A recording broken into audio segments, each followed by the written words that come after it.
el año 2010 se produjo uno de los escándalos cibernéticos más grandes desde la llegada de Internet. Un programador y activista llamado Julian Assange creó la página Wikileaks, donde filtró cientos de miles de cables diplomáticos redactados en distintas partes del mundo. Marcó un precedente y todo cambió. Pero ¿hasta dónde llegarán estos cambios a los que nos empuja la era digital? ¿Cambiarán los espacios donde pasan las cosas más importantes de nuestras vidas? ¿Podremos sostener esta red mundial de información infinita? ¿Qué nuevas experiencias colectivas atravesaremos?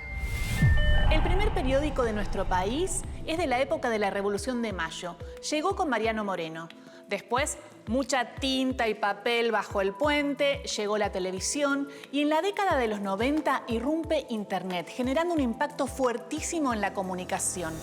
¿Cuánto cambian las noticias y los contenidos según el medio en el que los veamos? Mucho se habló y predijo sobre el fin del diario papel y la muerte de la televisión. Pero ¿cómo conviven hoy lo analógico y lo digital en esta era? ¿Y cuánto significan cada uno de esos medios en nuestra vida diaria?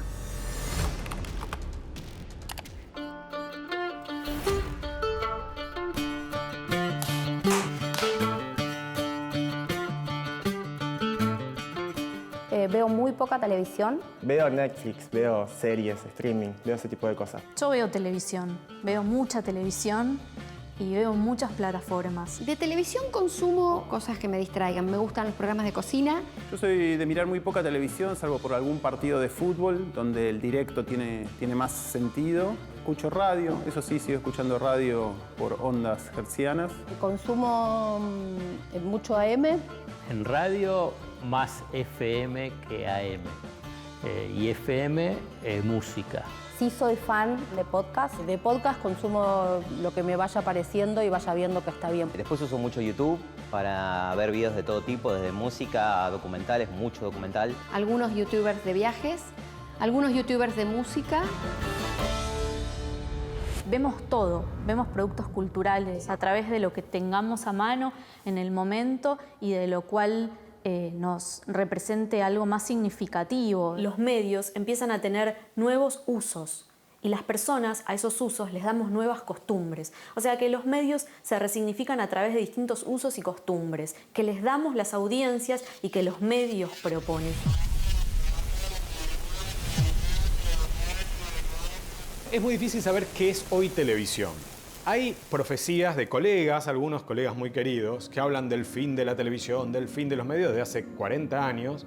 Y la verdad es que la televisión sigue vivita y coleando. Hay programas, por ejemplo, de preguntas y respuestas, de entretenimiento en vivo, que tienen una audiencia altísima. Lo que nosotros estamos viendo en este momento en los medios tradicionales, desde hace un tiempo, es una crisis creciente, no solo económica, sino económico-financiera, ¿no? En ese punto los medios tuvieron que reconvertirse en su relación con estos públicos. También empiezan a volverse más anfibios los medios de comunicación. Nosotros, por ejemplo, en Urbana Play transmitimos a través del canal de YouTube. Entonces la radio se vuelve imagen y aparece un zócalo también para que el que nos está viendo y de repente nos está escuchando sepa de qué estamos hablando, si se perdió algo. Pero a la vez hay que tener muy presente también cuál es el medio primordial al cual le estás hablando y no olvidarte que es radio. Pero es una radio que va moviendo sus contornos también y se va transformando. Yo diría que los medios de comunicación por ahora están un poco aturdidos, como si dijéramos, están en el medio de una pelea de box y no tienen reacción en este momento. Y sus reacciones son muy intuitivas, poco pensadas, nada planificadas y de ninguna manera les garantiza el éxito de sobrevida en los próximos 10, 15 años. Lo que no significa que se vayan a morir. Yo hago una definición absolutamente terminante y digo que el territorio digital no es la etapa superior del territorio mediático, sino que es otro. ¿Qué pasó con el universo mediático con la llegada de Internet? Para responder eso, lo que hay que decir es que el universo mediático se quedó diciendo ¿what? Y ahora no saben bien qué hacer.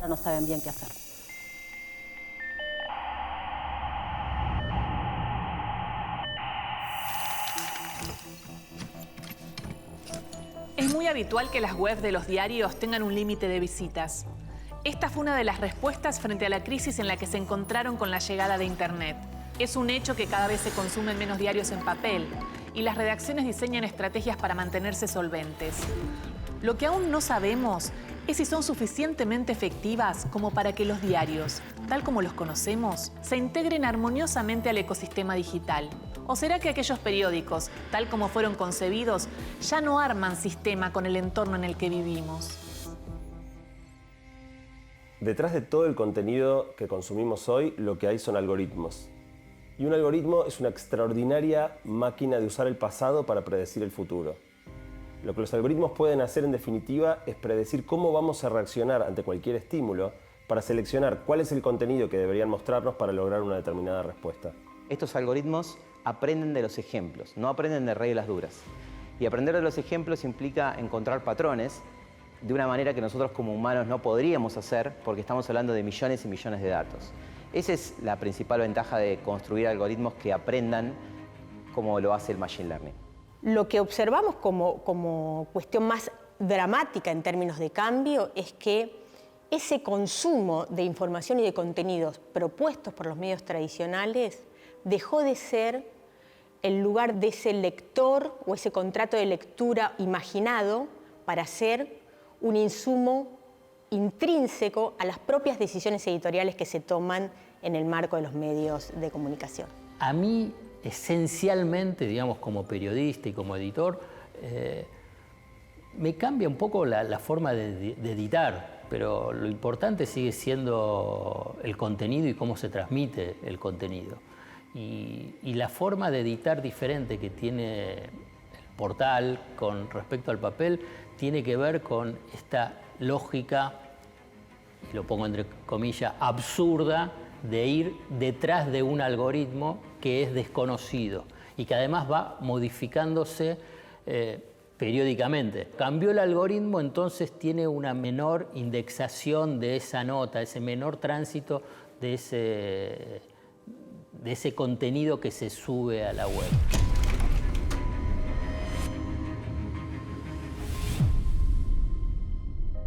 Claramente los datos y el mundo virtual o digital es de alguna forma un complemento casi obligatorio para todas las empresas, donde antes era algo, bueno, vayamos viendo cómo desarrollamos todo esto, pasó a ser una obligación para ser urgente, porque claramente no se podía muchas veces vender de otra forma. Y los proyectos de data pasaron todos a apuntar a las cuestiones como cómo hago para vender más, cómo hago para fidelizar clientes, cómo hago para optimizar un proceso.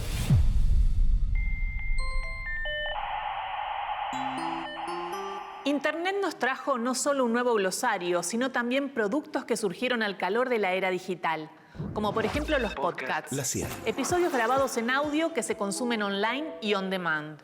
Desde conversaciones, exposiciones, entrevistas, música, en todo tipo de tonos y temáticas. No sé si podríamos llamarlos radio o quizás son la radio del futuro. Viajero del Tiempo, una aventura original de Spotify.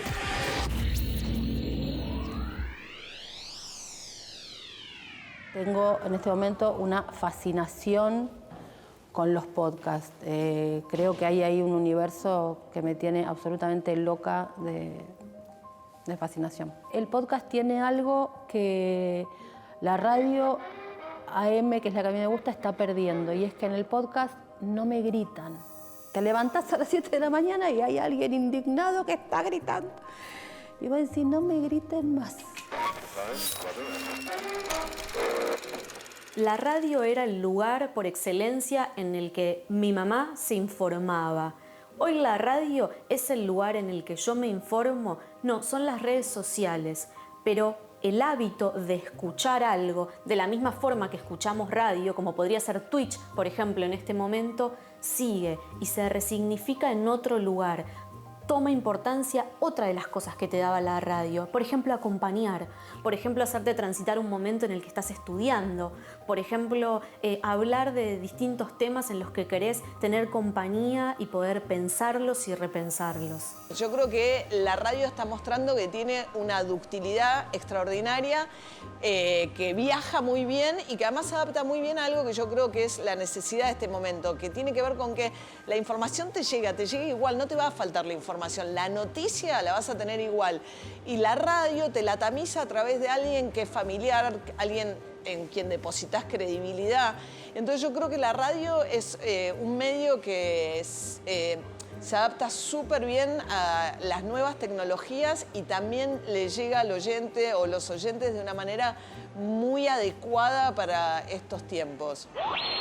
Estamos ya en la revista Bilocada presentando el informativo Radio Belgrano. La vida y el canto. La radio tiene que estar todo el tiempo. Una nueva hora. Antes de llegar a la esquina se encuentra con esa señora. Ya desde entonces su vida quedó ligada. Nico dice, soy publicista. La radio de Buenos Aires. La historia de Futurock me parece extraordinaria. Fede Vázquez y Julia Mengolini construyeron, lanzaron, armaron Futurock, una radio que solamente está en internet, no tiene una frecuencia. Que si bien hoy el tema de la utilización de la red o la posibilidad de generar la infraestructura, entre comillas, necesita una inversión básica y que no es descabellada. Ahora bien, después para financiar la programación, a los periodistas, todo eso necesita un respaldo económico que en el caso de Futurock lo consiguió inicialmente a través de los oyentes.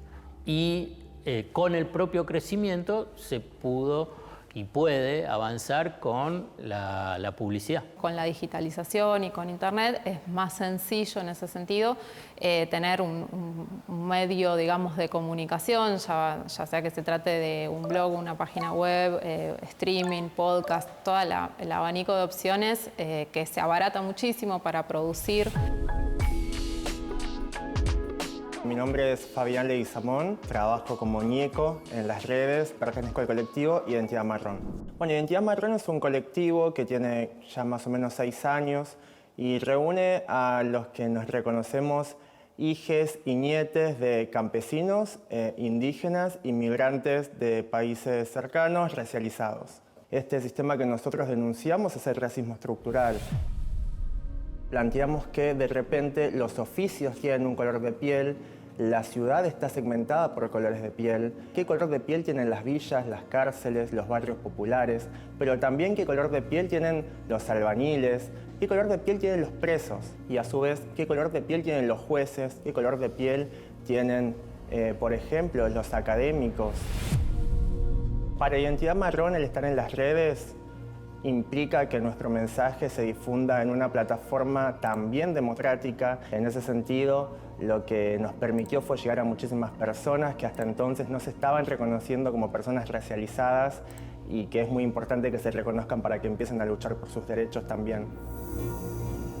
Somos la generación que está rompiendo con muchas generaciones de trabajo precarizado. Somos les hijes de todos aquellos que no estaban registrados, que tampoco accedieron a una bancarización hasta hace muy poco tiempo. Trabajamos con preguntas disparadoras para que las personas se las lleven y puedan analizar cómo habitan la ciudad, el entorno, sus trabajos y sus espacios educativos y ahí reconozcan esa estructura racista que está operando a toda hora.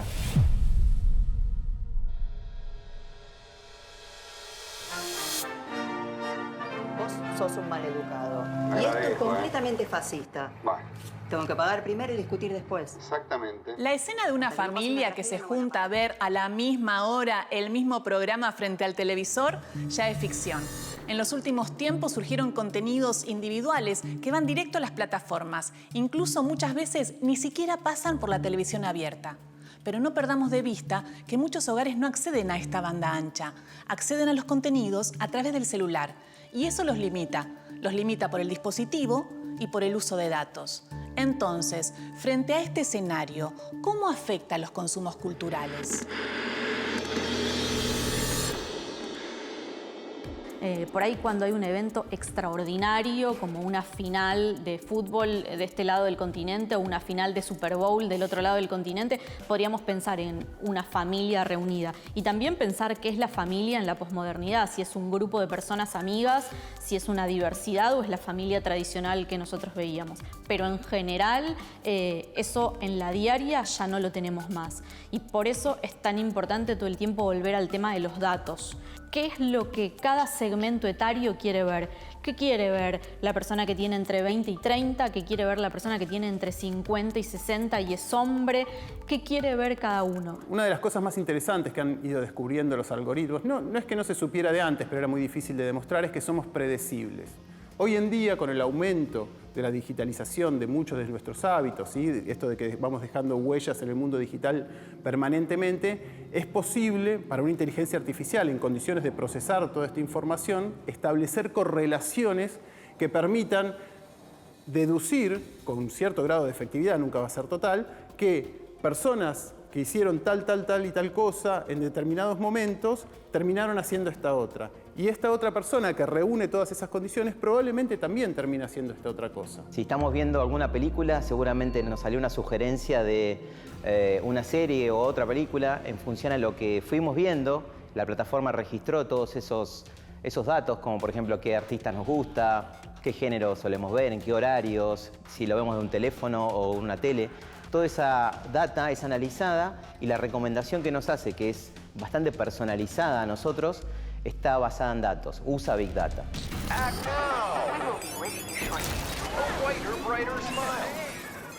Los que realmente saben cómo funciona esa manipulación y qué nivel de efectividad tienen son los dueños de estas empresas que manejan esas cajas negras a las cuales en el mejor de los casos acceden ellos.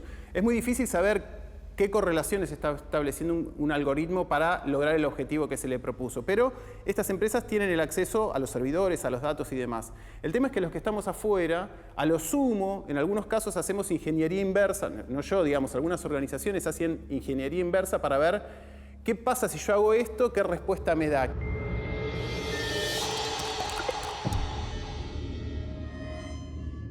No sé si a ustedes les pasa, pero cada vez que tengo que loguearme en un sitio tiemblo.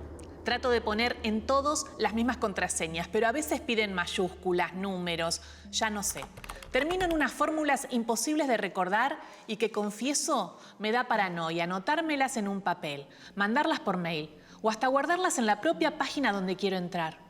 Hay tantos casos de robos de datos digitales y así como es súper práctico hacer trámites online, también genera desconfianza. ¿O será que esto nos ocurre a quienes no nacimos en la era digital? ¿Es todo cuestión de edad o de costumbres?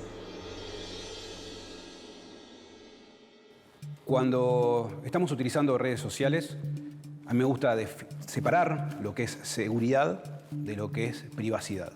Y me gusta ver nuestro mundo digital como una casa, donde la privacidad de nuestra casa es quizás las cortinas que le ponemos a nuestra ventana, y la seguridad sería la cerradura, doble cerradura, rejas en la ventana, etc. Por lo cual, en las redes sociales, si no nos cuidamos, podemos estar expuestos a muchas cosas. Ya mismo desde la información que nosotros compartimos, como la que comparten de nosotros, y cómo esa información puede ser utilizada en nuestra contra.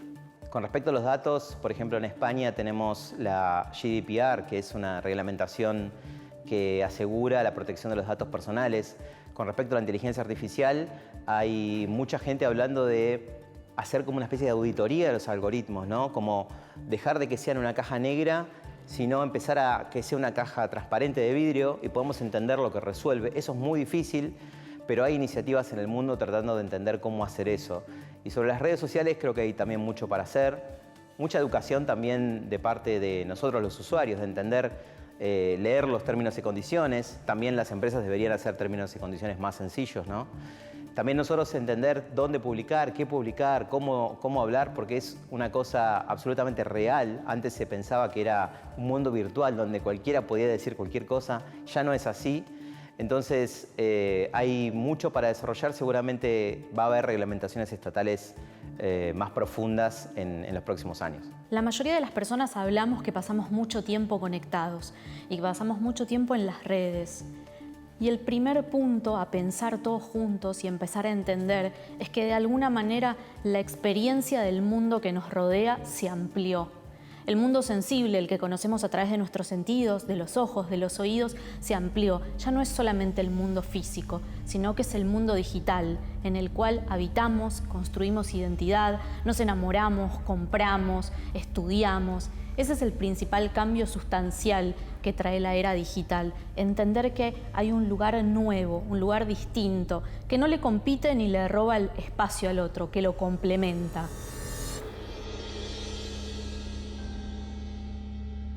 Creo que de lo único que estoy segura es que vivimos en un momento bisagra. Si los medios giran hacia lo digital, pero el acceso a Internet es desigual, ¿cómo avanzamos todos juntos? Pareciera que la forma de exclusión en el siglo XXI es el escaso acceso a Internet en los sectores populares. ¿Y ustedes? ¿Desde dónde me están viendo? Este programa va a ser emitido en un canal de la televisión a la hora que lo pauten, pero después va a ser subido a Internet, en donde vos lo vas a poder consumir a la hora que quieras, desde el dispositivo que quieras y desde cualquier lugar del mundo. Ese es el cambio de paradigma. Pero una vez ahí el producto se puede desarmar, fragmentar, cambiar y puede impactar y mutar, incluso generar diversas subjetividades. Eso es lo que está pasando. ¿Crees haberlo visto todo? Todavía falta mucho. ¿No será que la realidad tiende a repetirse, pero en distintos formatos?